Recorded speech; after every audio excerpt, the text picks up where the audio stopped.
السلام علیکم ناظرین، جب حضرت سلیمان علیہ السلام نے خیمہ لگایا تو تمام پرندے دوڑتے ہوئے ان کے پاس آئے۔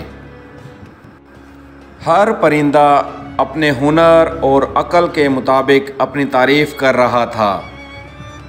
حضرت سلیمان علیہ السلام نے ہدہد سے اس کے پیشے کی بابت پوچھا تو ہدہد نے عرض کیا، اے اللہ کے نبی، ایک چھوٹا سا ہنر میرے پاس ہے۔ حضرت سلیمان علیہ السلام نے پوچھا، کون سا ہنر تمہارے پاس ہے؟ ہدہد نے عرض کیا، اے اللہ کے نبی، جب میں بلندی پر ہوتا ہوں تو زمین کی گہرائی میں بھی پانی کو دیکھ لیتا ہوں۔ حضرت سلیمان علیہ السلام نے فرمایا، تو ہمارا ساتھی بن جا تاکہ ہمارے لیے پانی مہیا کرے۔ جب کوے نے یہ سنا تو حسد کی وجہ سے حضرت سلیمان علیہ السلام سے عرض کیا کہ اے اللہ کے نبی، ہدہد جھوٹ بولتا ہے۔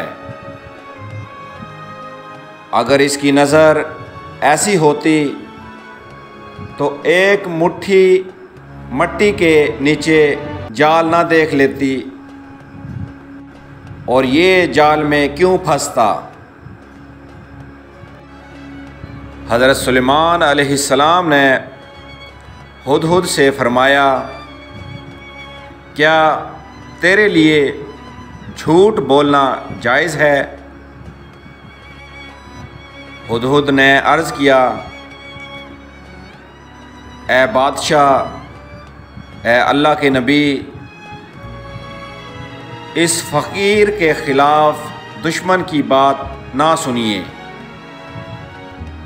اگر میرا دعویٰ غلط ہے تو میرا سر جدا کر دیجیے۔ کوا چونکہ خدا کی تقدیر کا منکر ہے، قضاء و قدر کا منکر کافر ہے۔ میں ہوا میں جال کو دیکھتا ہوں، اگر میری عقل کی آنکھ کو قضا بند نہ کرے۔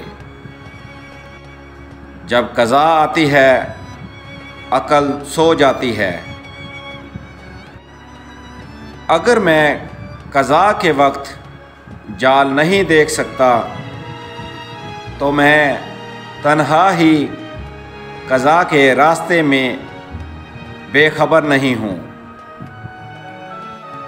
اگر قضا 100 بار تیری جان لینا چاہے تو قضا ہی اس کا علاج بھی کرے گی۔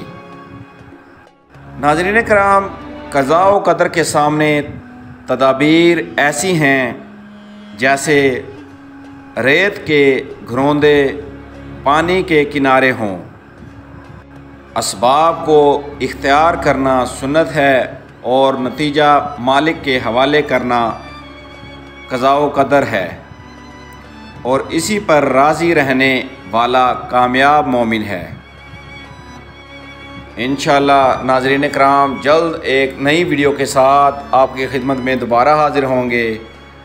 ویڈیو پسند آنے کی صورت میں ہمارے اس چینل کو ضرور سبسکرائب کریں اور ساتھ دیے گئے بیل آئیکن کے بٹن کو ضرور کلک کریں تاکہ ہماری آئندہ آنے والی مزید معلوماتی ویڈیوز آپ تک بر وقت پہنچتی رہیں۔ اللہ نگہبان۔